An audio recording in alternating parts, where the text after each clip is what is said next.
After securing the signing of Chido Obi Martins, Manchester United are looking at adding to their academy full of riches. They've announced the signing of Malian gem Sékou Koné. Hello guys and welcome back to my channel. So I'm here today to tell you all about Manchester United's new Malian star Sékou Koné. We'll be discussing his strengths, weaknesses, style of play, and exactly what Manchester United can expect from the young gem. So firstly, who is Sékou Koné? Well, Koné is an 18-year-old midfielder who currently plays for Guadalajara FC and Malia's youth team. Koné started his career in JMG Academy in Bamako. This is the same academy that Tottenham's Yves Bissouma come out of. Standing at 5'10" with a slight frame, it's easy to see why people would consider Koné to become the next Paul Pogba or Yaya Toure. If you ever see him in full flow, then you know why such comparisons have been made. However, Koné is much more of a deep-lying and defensive product in comparison to Paul Pogba. But he does hold the necessary components to be required in the Ten Hag system. He's got excellent ball control, his power, his size, his technical ability, he's driven, and his ability to drive his team up the pitch with such dominance and elegance is exactly what Erik ten Hag loves in his teams. Sékou Koné really made a name for himself at the Under-17s World Cup in 2023. Being the heartbeat of Mali's midfield, he helped them reach the semi-final only being beaten by France, which is nothing to be ashamed of. His stats prove his impact on the team.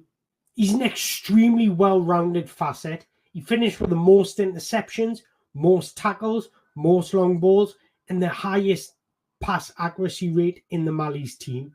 One of the most prominent elements of a deep-lying player is not only his passing abilities, which we'll touch on very shortly, but also his defensive duels. In this area, Koné holds his own size, strength, and he's got extremely long legs to help him thrive in such roles. Koné is truly a defensive monster, and his ball-winning ability is arguably his biggest strength. He's not only incredibly effective in this area, but his toolkit is incredibly diverse as well. He can tackle, intercept, contest aerially, covers loose balls well, wins second balls well. His defensive toolkit is extremely well-rounded. The Malian midfielder loves to be in the thick of the action. He loves to engage in duels and contests with opponents. In fact, at the Under-17s World Cup, he was averaging 10.4 duels per 90. But his ball-winning prowess is highlighted in the frequency of his possession regains. He's averaging 7.4 possession regains per 90 at the Under-17s World Cup. Those sorts of numbers for a 17-year-old at the time are out this world.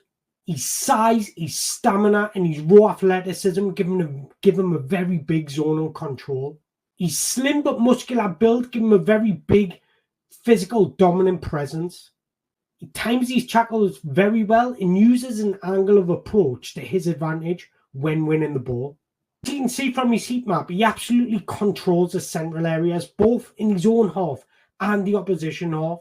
Even at the tender age of just 17, now 18, doesn't mean he can't stamp his authority on games, and he does it with such grace. He's a player that doesn't mind doing the dirty, doesn't mind not taking all the plaudits. He's really an unsung hero. Sékou Koné covers a lot of ground, and his size and length spawn a large zone control and allow him to cover a lot of the ground at speed and take dribblers by surprise. By the time the dribblers realise what's up, Koné is already targeting the ball, and he does it with such remarkable accuracy. The versatility in his tackling technique also stands out. He's adept at snatching the ball, but he's also very good at poking the ball away. He's extremely calculated in the way he wins the ball, and his skill and high-end athleticism make him comfortable contesting for possession. All zones and situations, whether that be pressing an opponent out wide in a one-on-one duel or hustling back in defensive transitions. Koné is the type of presence that wants to press and hustle opponents, and he does it with extreme intensity, very rarely giving opponents time on the ball. Use these long strides and quick pace to spring up on attackers and poke the ball away before they can gather any momentum. He's clever in the way he positions his body and uses his body to maneuver opponents out of the way. He's good front foot defender. He can tackle from his left side. He can tackle from his right side. He's really complete in just matching the dribbler's change of direction. Koné is an aggressive dueler who looks to regain possession before screening or delaying or forcing an opponent back the opposite way. His defending is most effective when he's approaching from a side on and pressing from an angle. At this point, he can pinch the ball by stepping across his opponent, and this allows him to break in transitions. Alternatively, he can wrap his legs around the opponent and poke the ball away. A lot less effective when he's dueling head on. He's a lot less composed and can concede fouls. Defensive positional play is extremely good as well. When not in tackling mode, his laser eye focus on the ball becomes a major asset when jumping passing lanes. This is remarkable sense on how to manage these situations.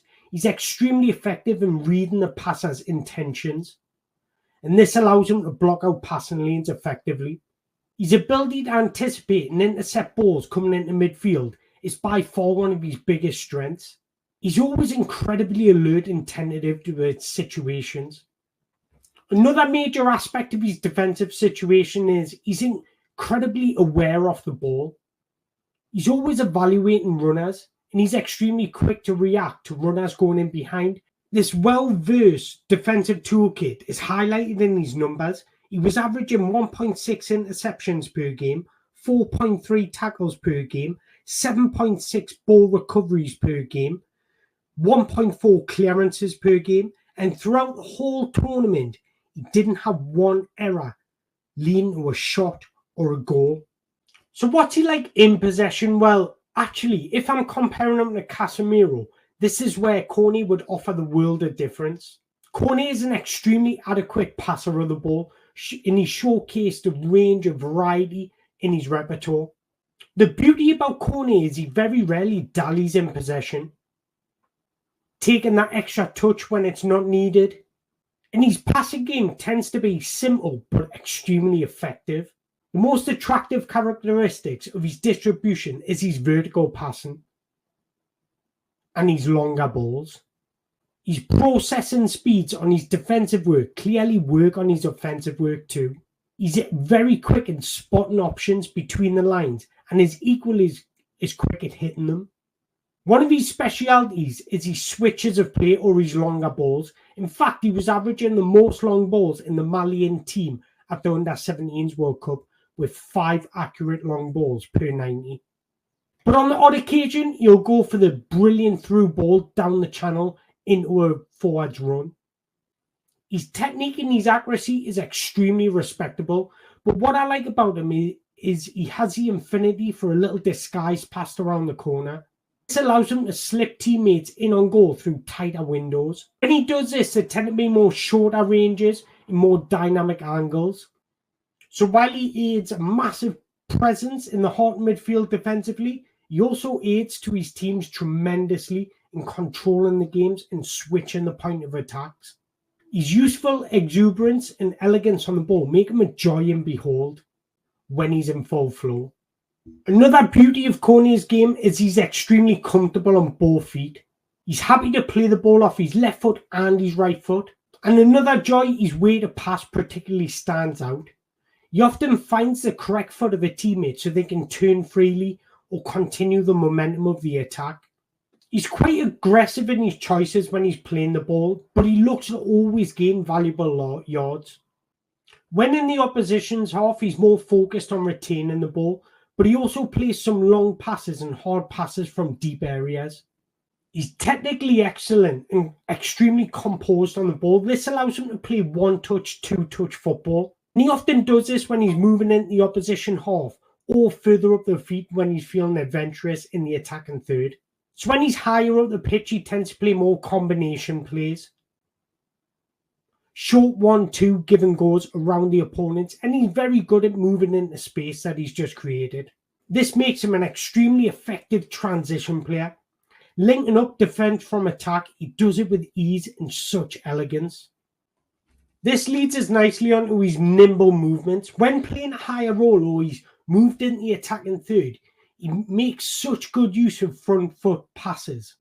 He's nimble and can change direction on the ball, dropping his shoulder just as he releases a pass. This allows him to connect with teammates and move into different zones. So when coming up against a compact midfield or a compact defense, his front foot pass technique allows him to assess runners moving in behind. For someone that's so good in his passing aspect, he's also a strong dribbler.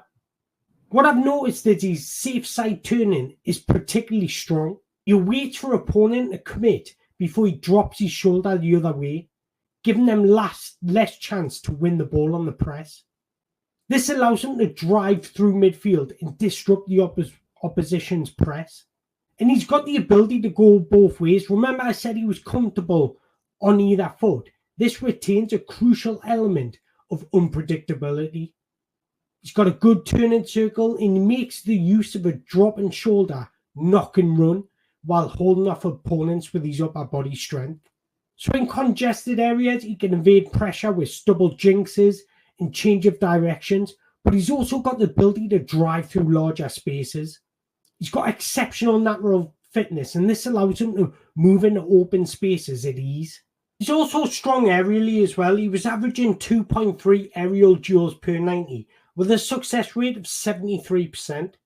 But I've talked about his strengths, so what are his weaknesses? Or should I say areas for improvements? Well, you're not going to get much creativity of him in the final third. He's not going to create a lot of big chances or get on the score sheet much or assist much.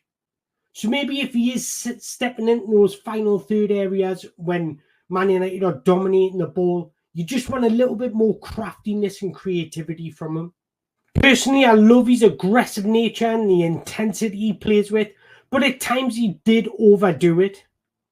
Because of his eagerness to win the ball back as soon as possible, opponents found it quite easy to bypass him with bounce passes.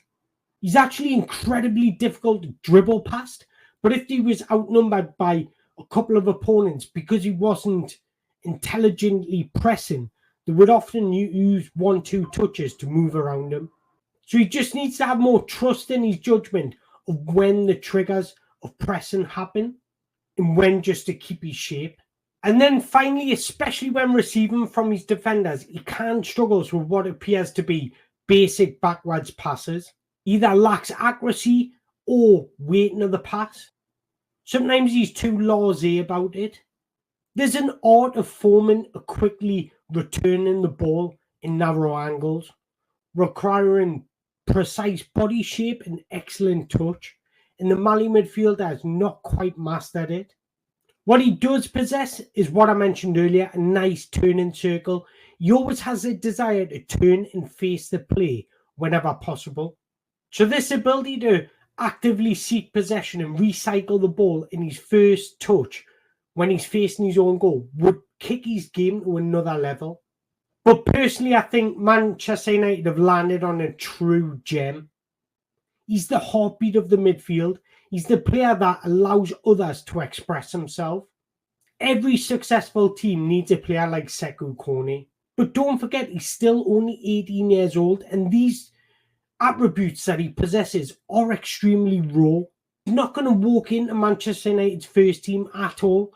Give him some time in the academy to settle into his new environment and then just give him the platform to express himself. So there you go, guys. There is the end of the episode, and I hope you've enjoyed this video. If you have, don't forget to hit the like button, hit that subscribe button so you don't miss out on another episode. And as always, I just want to say thank you very much for watching.